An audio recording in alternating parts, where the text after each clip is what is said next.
Okay, so remember I said we have 20,000 variants between, did I say that? Yes. Yes. So when we look at our genome, we have roughly 20,000 proteins. Proteins on average are sort of 400 residues long, and we'll get back to that in a minute, in a moment. And in essentially each protein, one amino acid is different between anybody you look at in the room and you. Okay? So any pair of people. And the question really is, do they have an effect? Are these things that in fact change the way you are? So let's begin with the first question. Could they be absolutely lethal changes? Could they be variants that sort of almost kill you? Yes. Like something I live out, for example, is the structural protein that is needed to create our bonds. Yes. But think about experimental constraints. In principle, you're totally right. So a single variant can kill, and we get back to that in a moment. And that is in fact what you answered. But I'm asking, so we have an observation that we have 20,000 variants for any pair of people in the room. Could they be lethal? No, because it wouldn't have, like, I mean, you cannot. Most people who died did not walk into the room to get their genome done. This is essentially the point, right? It's very unusual. So okay. Genomes are not done on dead people. Well, actually, it's not true. So now they are. That has changed. So I don't know whether you guys saw in the press over the last months, there were a couple of publications about Black Death. So they really dug out old graves to follow up by genome analysis how the Penicillium, the bacterium, evolved over time, and that in fact was already there in the Egyptian times. So, and they in fact do sequence old people in graves now for a variety of reasons. But these are living people. So clearly we will not see absolute killers in here. That's clear. Now, the problem is we cannot experimentally solve the question whether they do. We can use computers, and that's the method that will present in much more detail from Jana Bromberg that predicts the effect. And again, I talked about this issue here when I look at the cumulative plot, where this is the score of the prediction method that says effect on the right. Is that okay? Yeah. Effect on the right, so that's increasing effect. So here I predict a very strong reliable effect. Here I predict very strong not effect neutral. Okay? That's the scalar.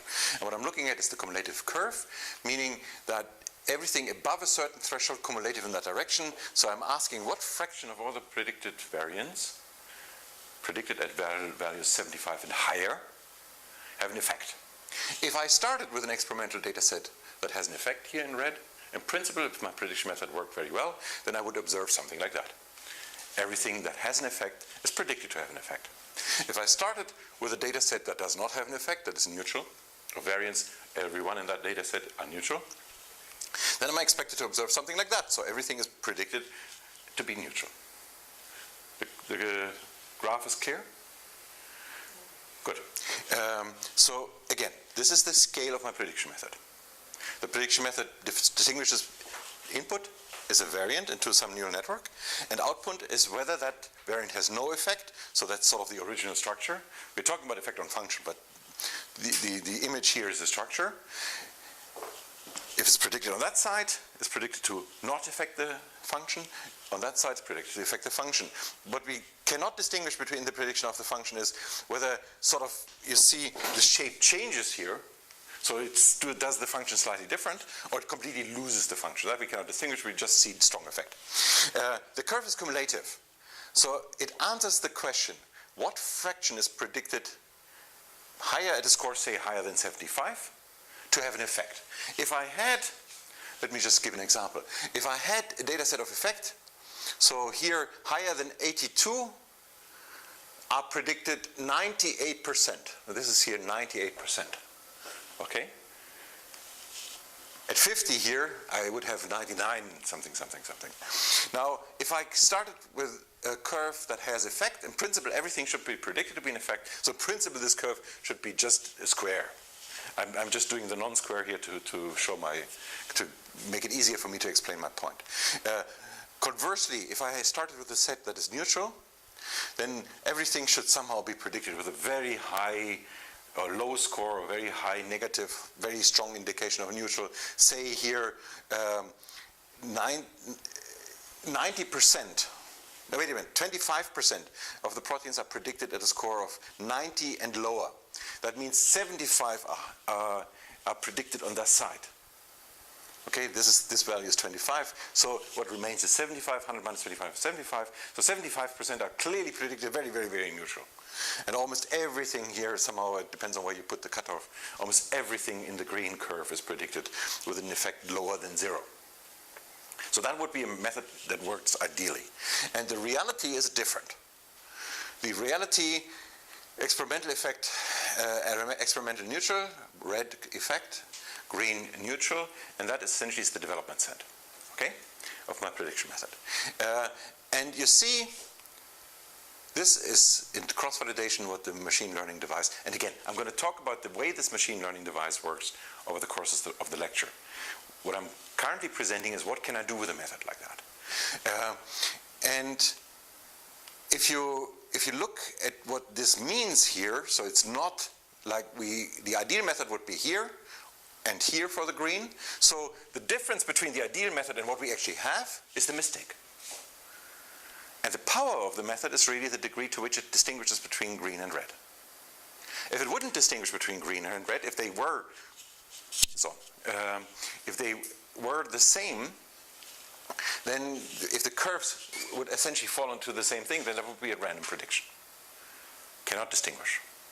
Right? So far, so clear. Good. That's the power of the method.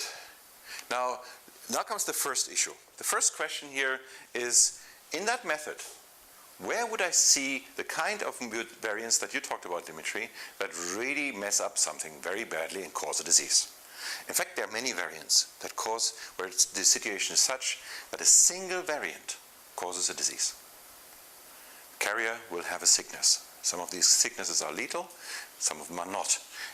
Here's a data set that's put together by Chris Schaefer of about 6,000 of those in orange. None of those at that point in time had been used for training. And you see that in fact the orange, so everything in the orange curve has a strong effect. The orange is in fact higher than the red. And the point that I made about that, I already presented this, right? So the point I made about that, essentially this is because the orange is much more consistent data. Diseases is a very good proxy for effect. Everything clear so far? If not, then what is not clear? Just need to process the information. Now, if that is not clear, then let me slow down. Is there any question? Again. I don't really get why the orange line is, Why? Yeah, I haven't. The orange line is a data set. So again, the red line here, I take a database where people experimentally measure whether a particular variant has an effect or not. They put that into a database. I use that database to develop my method. Not effect is green, effect is red. Now I go out there and ask myself, well, what about things that relate to human disease? Does my method capture that? It may not be true, because what my measure, again, now we're getting into, I didn't want to explain the method, but the method has been developed on molecular function change experiments. You don't need to write that down. I get much more about the method in 2 lectures later in December, or early January. No, it will be in December.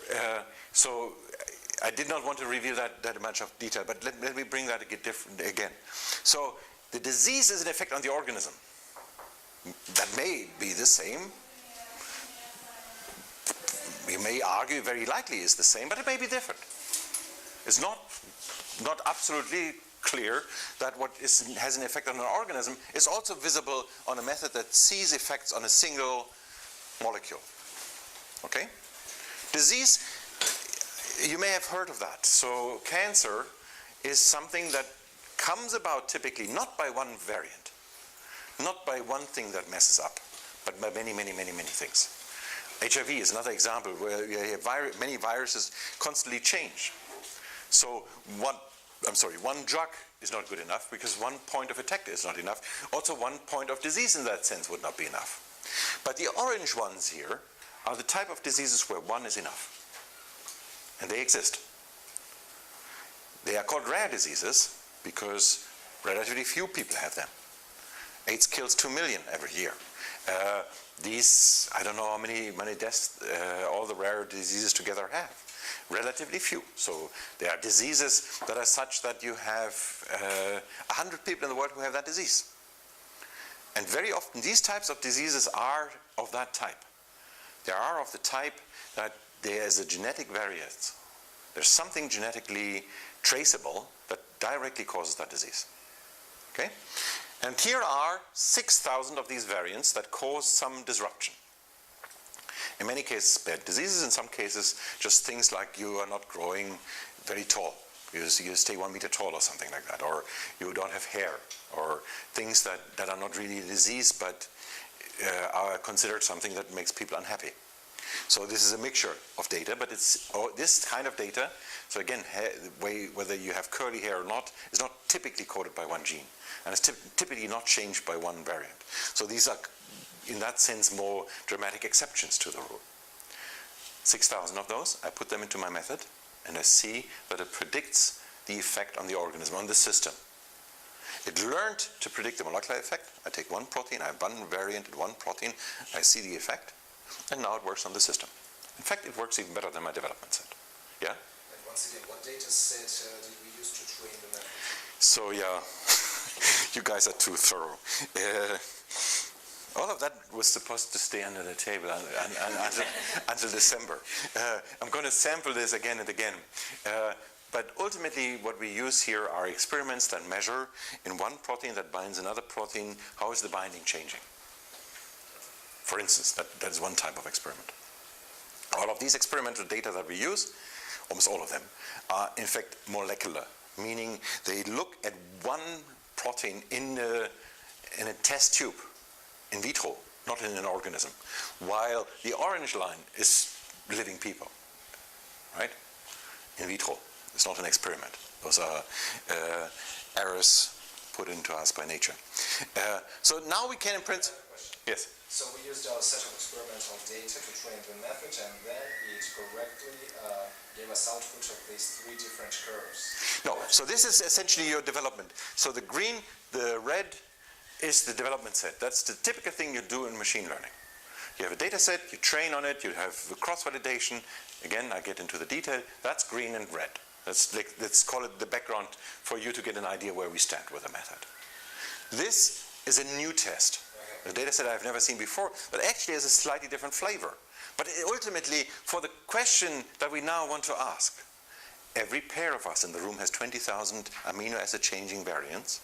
Do they matter? For that question, the context of disease is very important. Because I'm not only asking, does it matter, these 20,000 for the molecular function of a protein, right? I really want to know whether it's going to mess up something else in me. Does it have dramatic effects? And again, so the background, the question ultimately that I'm asking, and we already established that none of these 20,000 when they were measured were dead people, so they all live.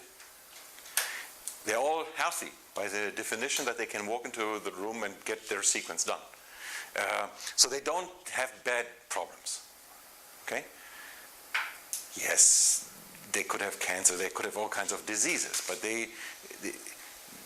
so there are tons of really bad diseases, and typically they affect development. So this person will never be born. Okay? This would be a bad mess up. So if you mess up so essentially that the cells can never accumulate, that the cells can never grow, that the organism will just not be born, that's a very bad mistake. And there are many of those, most likely, but we don't see them. Okay? Back again, what I'm now going to ask is, for the data set of all the changes between us, where will they fall? Where do you expect them to fall? So I'm going to show you now the answer for what is predicted for the effect of all the variants between 1,000 people. Sampling various populations in the Western world. And there are reasons for that, why it's mostly sampled in the Western world. It's essentially technical reasons. So let me finish that. So we will have a sample of the world at some point in the future. But currently this is not that trivial. And ultimately the problem really is that the amount of variation between people is so high that it gets more complicated to sequence people who are very different genetically. So African genomes have to be redone. There's a large step to completely reassemble African genomes. Anyway, back to the reasons. We have 1,000 people here. Where will the variance between those fall? So essentially 20,000 times 1,000 variance. And now for each one of those, many of them are the same. So the number at the end of the day is going to be about 300,000 or 400,000. Where will that curve fall? Well, one thing is clear, right? It cannot be disease. So all of these people by that definition, walked in and are typically healthy enough. This is unlikely, right? Okay, that's all we know. What else would you say? Would it be absolutely a new curve, somewhere in between neutral and effect? Why would you expect it between neutral and effect? I don't know, because it's a tricky question. This is so something wrong with my lecture, right? So you learned the right answer because of the wrong reasons. Totally the wrong reasons. Because we cannot actually tell if it has a negative or positive effect if we don't look at it in the long run. That is true. So positive effects will be here too. So that would be. So let me interpret what you want to say. What you say is, I expect, like this arrow indicates, a movement in that direction, but then I will have a back movement because some of those will be positive changes. That's what you were saying, right? Yes. What do you expect random? Let's do a different curve. Always in the positive direction. If I took a random sample, not a random sample of the variance between us, but if I just took the human genome and I just in silico randomly changed. Nothing. Yeah. What does it mean in terms of where will the curve be? To the very left. To the very left. Completely different. Because of all the introns. Oh. 100 right on, 100% correct. But be careful. What I'm talking about is amino acid changing. So introns are out of the equation. Now what do you say? I would say if we change it random, we risk disrupting conserved domain regions. We will do that. Random is random, so it will clearly, random will clearly have some of these in there, will have worse variants that will never be observed because they will never be born. Those variants will be in random too. But it will clearly also have those that really absolutely don't matter. So where do you expect the result in the end of the day? Straight line between. Yeah, not quite straight because, in fact, there is a cumulative effect, and that makes this curve be a sigmoid type of shape. That's why it's not really diagonal. It must be simply because we look at cumulative numbers. It must be something that even linear effects would create something like that because the way I adapt the data. Now, another thing that I talked about would be a random predictor. So a random predictor clearly would be exactly in between. That we know. And random choice of data may fall onto a random predictor or not. That actually is an interesting question, and that's the kind of question that you ought to ask when you do machine learning sometimes. So the best thing if you develop machine learning devices is that you find a new set that you could use, like here in this case, the disease, to see whether your thing really worked or whether you only learned what you had in your data set in the beginning. So the OMIM set here, the orange line, was a great way for us to learn that our machine learning device worked. Because it's an orthogonal data set, looking at something else, and you should try things like that. Very often you don't have things like that. It's not easy to get. You did everything you could in your thesis to get the data you have. You use all the data, and that's it.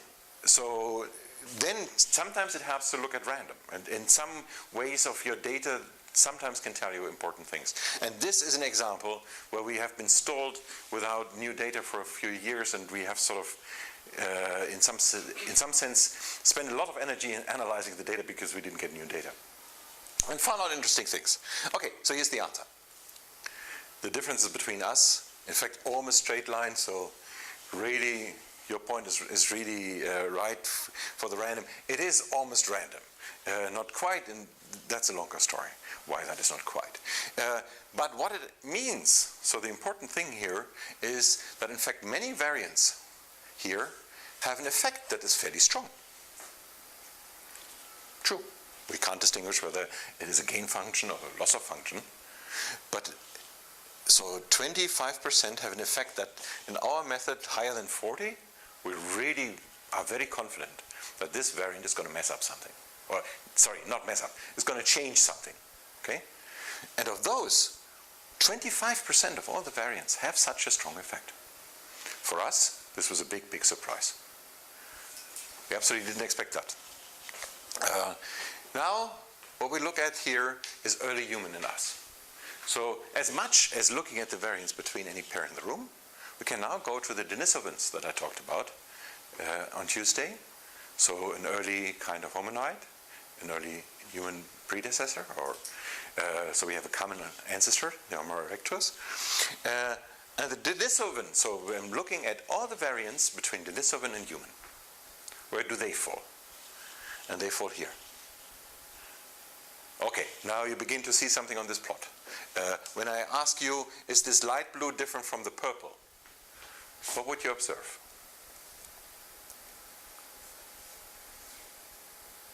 It has less changes, also it's like a little more neutral. It's a little bit more neutral, so the light blue is below the purple. That is correct. That's the first observation. So when you discuss, or when you describe your figure, when you describe your results, that's the first statement. Light blue, well, we explain to the reader what this thing is about. We've established that. Now the next thing is you say it's below. What else do you see? It's jagged. Why? Anybody else? So yes, that would be the next statement that you would have to make in the figure, in describing the figure in the text, or sometimes even the figure legend. It's fragmented data. What do you call fragmented We data? have not clear, as you said last time, we have no clear data set about it.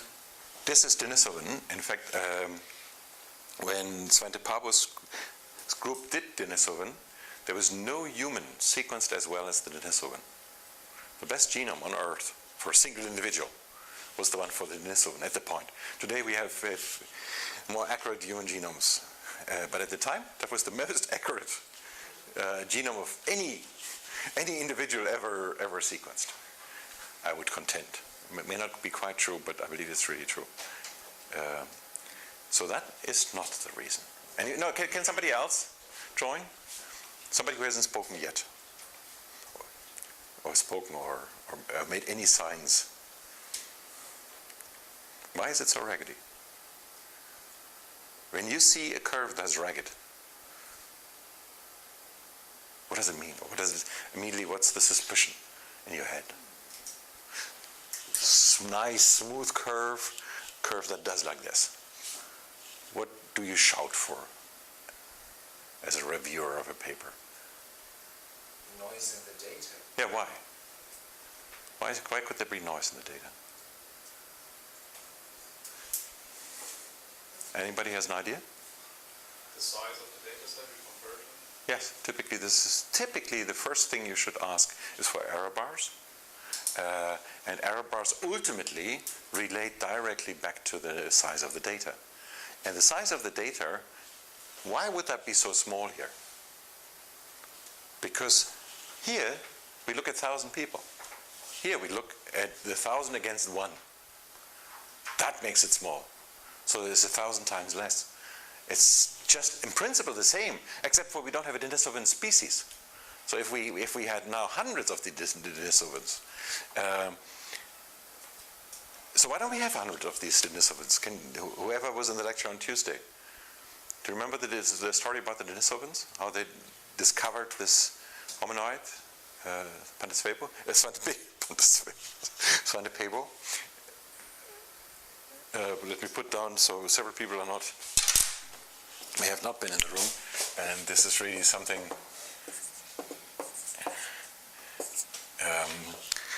Here's the main point behind it. Essentially, they found that in a cave in an Altai mountain, and that essentially, for this genome determination, they used up the entire genetic amount that they had. That genetic amount was used to define a new species, Denisovan. That's it. We've never seen another Denisovan. Okay, now we have to find another one. That's the only piece of an evidence of the existence of that species, and that evidence is gone by now. Yeah? What makes us think it was a species if we only have just one example? Maybe it was a random mutant that could not have, that wouldn't make it a species. And that now, the answer to that, this man is brilliant. This is criminal work. Read the paper. It's amazing how complicated it is to establish that this is a new species. But they essentially can do it from the genome. And that is a long, long argument. The problem, and you can follow the argument in this publication that they had, I quoted in the last slides, that should be online by now. You can close it completely. If anybody wants, I can open this one. It's at least not cold in your back. But this is going to be cold in your back, right? So the only problem that they had in this paper really is timing. So the more detailed timing, this is also back to the Neanderthal. But let's not get into that. Okay, so what we see here is a tendency for a curve that is lower. We can possibly not completely establish that this is lower because we have a too small data set. So what could we do to address the question whether or not that is lower, or what could we do as next experiment to sort of build in the confidence that this actually is below? Any other idea what we could do? If I showed you another plot, or if you had any sequences available, what would you look at next? Okay, forget about Neanderthal and all of this. What else could we do? To see, is it really true that in fact the variance between us and earlier human are more neutral? What would you look at? Increase the sample size of us. Yeah, no, us is good enough. This is not a raggedy curve. Yes, they increase the sample size of us, that's true. But that will not really, the problem is the light blue here. And again, Denisovans, yes, they're trying to increase the sample size of that. So for 1 year they were happy that they had the best genome ever, and then they began being sad that they don't have another one. No, that we cannot do. So any other idea? Well, yes, they're trying to find another one. Any other idea what we could look at? Hey? Experimental data, right? Yeah, that's the experiment. Data experiments. Again, there's no Denisovan we cannot replicate. Few substitutes, other species. Yeah, Might be what would you use next? apes. Exactly. Gorilla. Chimp, surprisingly similar, is a little bit higher. Who doesn't know the evolutionary tree? Chimp is considered closer to us in evolution than gorilla. But here's another thing that is, and again, so there's a sequencing here done of several gorilla. That's why, in fact, this becomes very sharp. This one here is the amazing thing, right? Remember, the green was the data set, experimental and neutral. Now we're looking at all the proteins, align the proteins between gorilla and human. And when we feel that these two proteins are similar enough, we simply ask all the residues where they differ, we call them sequence variants, and look at the effects of those. That's essentially the data I plot. And so the evolutionary distance here is higher than here. This goes a little bit. Here the data now is very clear, and I believe we have now established that most likely this really is below. and that if we had more data, then more data would simply be a less ragged curve below. Okay, but now let's go back to the question what that actually means. So, how come that in some sense our genomes have, the differences between us have more effect than the ones between us and gorilla? That actually is the wrong way of looking at it. It is the wrong way of looking at it between, when I say 20,000 variants between us, I look at every single protein. There's no one left out. When I look at gorilla and us, there are many proteins that I leave out. Because they are just too diverged already. I cannot no longer really establish that they are the corresponding gene, the corresponding protein. So I cannot actually do this experiment. So I can't remember how much we throw out. We throw out a lot to do this experiment. So that's statement number one. So it does not mean we are more similar in some sense to gorilla, not by no means. But it does mean that the ones where we can establish the evolutionary connection, the variance between those and us, they are more. And again, why could that be the case? So let me give you, yeah? Those proteins, I don't know, are more stable, they yes. have the same function. That is one suspicion that we have, and we cannot, so we have been amassing data to attack that statement. And I believe we have enough data to say it cannot only be that. And you're beginning to see, let me just do the next slide here. This is mouse, it goes further. And then there's fly, that is not on the slides here, that goes even further. So the answer that we clearly have at the moment is we don't know. We have a bunch of suspicions. We're writing up a manuscript since a while, and hopefully send it very soon with this plot. Yeah? So the difference between basically curves that shows difference between us and disease mutants is almost as large as the difference, as the distance between curves showing differences between us and differences between us and the mouse? I mean, from purple to No. That from purple to orange is much less than from purple to yellow. I mean, if you compute the area under the curves, that is the much higher difference. It is also complicated because, so again, you would do an AUC one minus the other, right? But it's not quite the right thing because when you are on this purple, in that direction you have less space.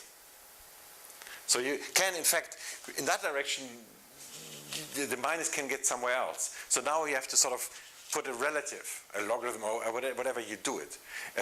And then maybe at the end of the day, by some normalization, what you say may be right. So if we measured how much space is left from here to here, and what fraction is covered by that, a third. Let me just do it average. How much is from here to here, and how well it's a half, maybe, right, visually. So it still may be a little bit more, but in principle you're on an interesting path here. But I don't know what it means. Back to this issue here. There's one very important point that we confuse, and that is the major explanation for it's not an explanation for why, but it's a key to the explanation, which is, sorry, this is a living population. This is a frozen look. When I look at this, I look at everybody in the room. When I look at this, so there was a speciation events. We have a common ancestor. That common ancestor was many million years ago. At the moment of the separation of the common ancestor to mouse and human, that's the kind of changes we look at. Okay? The ones that came afterwards we typically can't see because they fall off as in proteins too far away. We can't establish that they in fact are related. And what we essentially look at here is a frozen point in time, a random change. It is still surprising that this random change in fact tends to be more neutral. There are theories that argue for why they would expect something like that. It remains an amazing observation to us. But let me get back to another point of the story. The other point of the story being the one that I showed you before. That we have a strong effect, predicted 14 higher, for every fourth of the variance between every pair of people in the room. And that clearly means that I do the wrong button. That clearly means that they matter. So now we can even go, and in some sense, that's what Dimitri says. Let's look at an even more extreme case. Let's look at this orange curve here. For some 12% of all the variants, 12%, again, you and your neighbor have 20,000. You and the other neighbor another 20,000. So 12% is a large number. We have a value that is as high as the Omin type of variant. So as high as a data set that we know really causes disease. How could that be the case?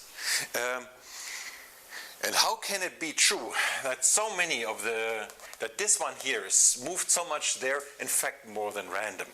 So Jana Bromberg published a paper in PNAS in which she argued, with a lot of data, that in fact weekly or weak effect variants work all together to matter and form the way we are our individuals. So essentially arguing, let me get back to that curve. So here, somewhere where the weak variants are here, you have a little bit of a change. And lots of these little bit of changes, they make our individuality. That's what she argues in that paper. And I believe she presents a lot of convincing data to make that point. But let's go at something else. Sickles, yes, I'm sorry. Let me go one This or the? because you said that for the we and gorilla Yeah. curve, only kind of a subset of proteins were considered compared to difference between us.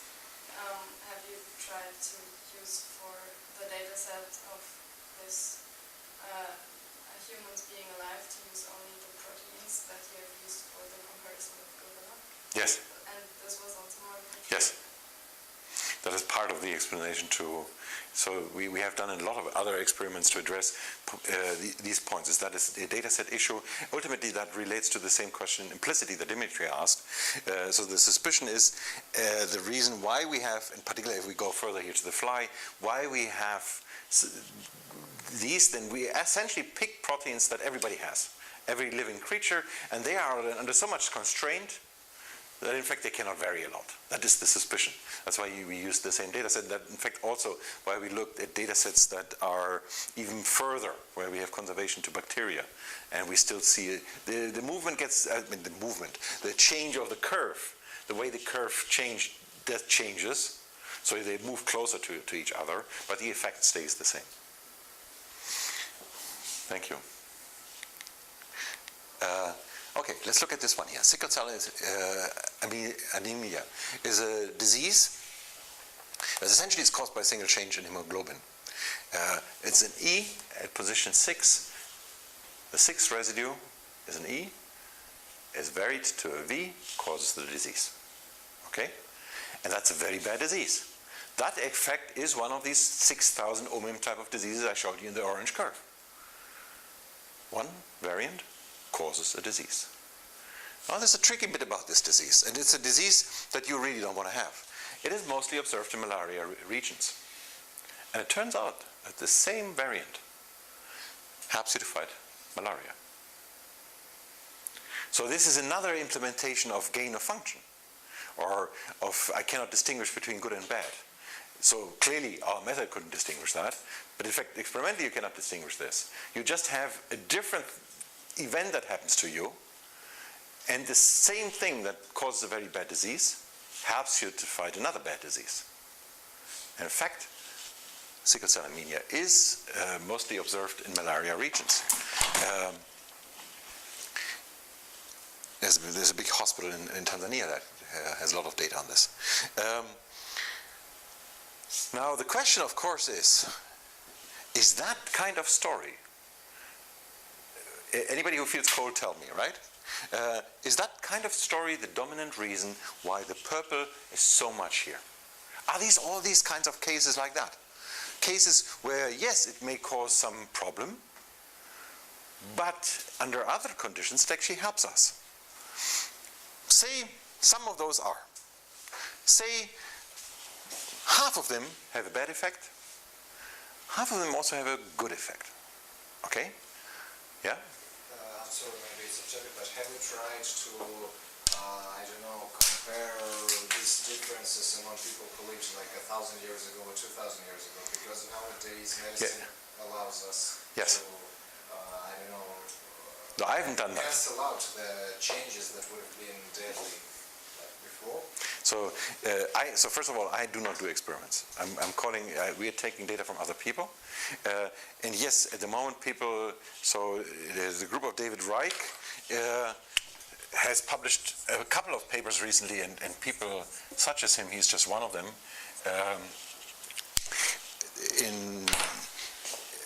It brought a couple of papers that relate to not the health aspect of the way we evolved, but more of population aspects. So how do populations move around in the world? And there are a couple of amazingly interesting papers. Now, other people, in fact, begin to really sequence through, for instance, old people. They sequence populations in Russia. Or, in fact, as I said, they dig out graves and go through families to trace diseases. There are more and more of these kinds of experiments. Oh, yes? Yes, so what I really wanted to ask was, is the curve the same for people of older times? So again, this data set is a relatively old data set. It was published 3 years ago. These new data sets we haven't looked at yet. And there are additional problems here. In the data set that we have, and that's a security issue, we do not have individuals.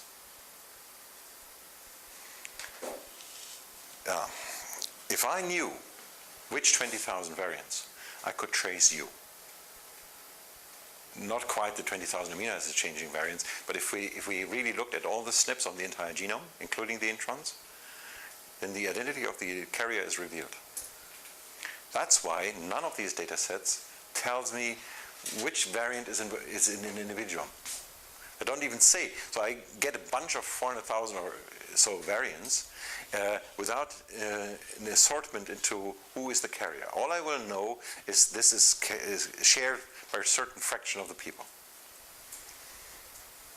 So the level that you talk about, can I distinguish individuals? For that, what you have to do is do the sequencing yourself. And again, so let's talk about the order of magnitude. So the largest labs in the Munich area have at this point several thousand, so between 2 and 10,000 individuals that are sequenced. And they don't usually give the data out. So typically that is really tracing diseases. And the problem but now we are really... It's getting chilly. Thank you. So the problem that we face in science now is that no group alone has enough money anymore to do enough sequences to get the statistics right. So they have to join forces. But joining forces gets very complicated because this now is medical data, and every single time you want to exchange that with another group, you hit some barriers. And that currently is a real issue. I talked about digital medicine in the introduction of this lecture. And that essentially is the hope that there will be a future that will evolve over the next few years in which we find a way to get over those walls. Currently, it looks very, very complicated. It's called New World Order. It's the world order. I will, when the camera is off, address that point. Personalized medicine. We talked about it. We talked about this idea that essentially this is one drug for everybody, right? So you get your own drug. Now, your disease from the day gets its own drug. Now that comes up with a question, how many new drugs do you believe are on the market in every year, or are added to the market every year? Anybody has a guess? Let me just do it in a logarithmic way. 10, 100, 1,000, 10,000. Completely new or also generic? Completely new. So can I have votes? So those are essentially, you have 5 categories to choose from. Abstain is not a category. Let's go. Let's go for the more than 10,000. No show of hands. 10,000. No show of hands. 1,000. 1, 2, 3, 4, 5, 6, 9. I'm doing the cross test so that everybody votes. 15. So we are lacking 9. 100. 3, 4. We are lacking 5. Are these the 5? No, there are 4 missing. Can the 4 who are missing? I don't know who they are, but they would know. Where can we add somewhere? Well, essentially we have a figure. And in this particular case, I believe this is my personal experience with crowdsourcing. In this particular case, guys, you're wrong. But I believe that I clearly would have voted before I knew this. I was shocked about the answer, and I would clearly have joined the majority. What this one shows here is published in Nature Biotech. But I changed all the fonts. Okay. Shows in 1 year how many completely new drugs are put to the market. And you see that this is really in between these two here, right? Very, very, very few. And one other thing that you see is, well, large-scale sequencing, large-scale genomics started about here. And that was a technology or a development that people had hoped would get this number up. That is clearly not visible. Now, the argument is that, in fact, if we had not developed molecular biology or genetics, the number would go much further down. So it was essential to get the number to the level that we have now. But it's getting increasingly difficult to bring out new drugs. Part of that is because the hurdle is being put by FDA, the Federal Drug Agency, and there are similar things all over the world. How difficult it is to get a drug approved is getting more and more difficult. That's one thing, and that essentially is one of the reasons why these numbers are low. Here is another thing. A new drug now takes 14 years to develop on average. And it costs about $2 billion, one drug on average. So you immediately see this is not the kind of thing small companies can do.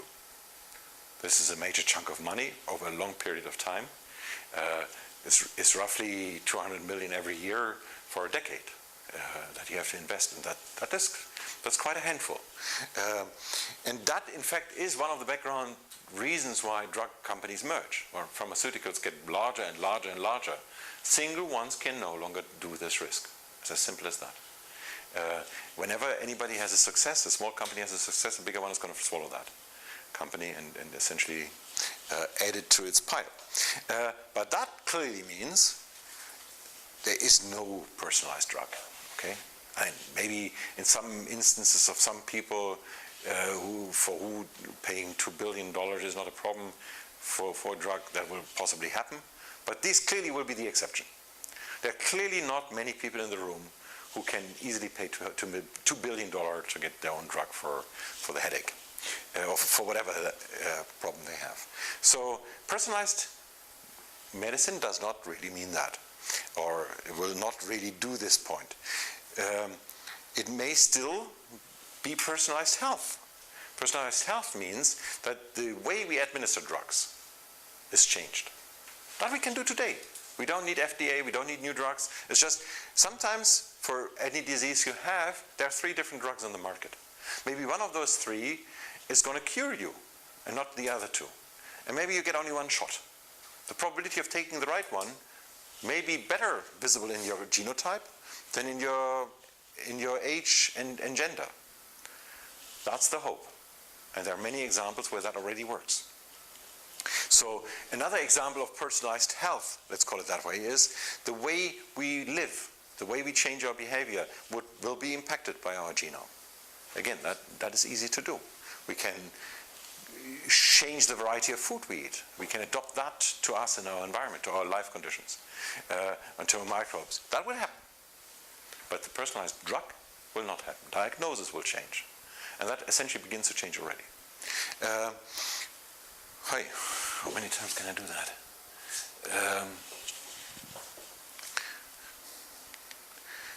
Now, still, the hope here is that by understanding the genome type better, the variance between us better, we can somehow benefit more from the variance to see the good side of each variant. So what may be a problem for me if I feed right is no longer a problem, but it's good. Okay, that's the dream behind this. The conclusions then are, so we have a lot of genetic differences. They matter. That's very clear. They make us, as an individuum, sensitive to problems. Many of these may help us and make us stronger. Some of those will be a problem for us. Now, the problem is that we don't evolve as an individual. I mean, problem is not the right word. The reality is we don't evolve as an individual, but as a species. So if there is something that kills me today, say the same thing, like in the sickle cell anemia story. The sickle cell would be a very bad disease for me, but then I move into a malaria region, infested region, and then I suddenly survive. So what in one environment is bad for me makes me survive in another environment. As an individual, that doesn't really help me, or in the malaria case it may. But in many other cases it may not, but it helps the species. If my offspring have the variant that helps them to survive in a new environment, although it may not be that good in a regular situation, then for the species that is good. Okay? So many of these variants most likely are there because we are an evolving species. So essentially evolution tries it out. And sometimes when it tries, it makes things that don't have an advantage. So I don't have a happy life, evolution doesn't care. As a species, tossing in new variants is an advantage. Because the good ones can be in, and the good ones will be more in the future. Okay? That's evolution. So, in some sense, what these variation is explained by evolution, by the advantage for the species, not by the advantage for the individual.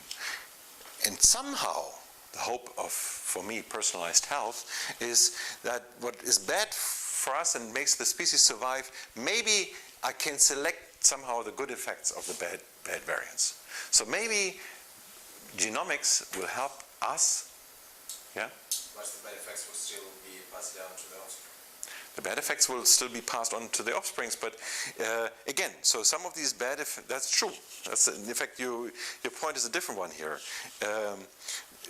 In my view, where personalized health helps us to turn bad into good, we maybe have an accumulation of no, it's not true. In this view, we would sort of benefit from advantages that we have in knowing how to feed better. For instance, let me just so instead of always eating vegetables, I only drink beer or something healthy like that.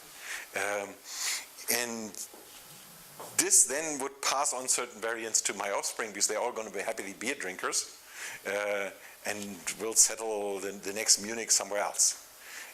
And it will be next Oktoberfest and everybody will be happy. So this is a great future. You're right. This might increase the speed of speciation. No, speciation is, that's offline. We're getting into a new issue here. That is not causing speciation. And let's get offline into that. In some sense, personalized health for me is harnessing the power of diversity to sort of benefit from the good of both worlds.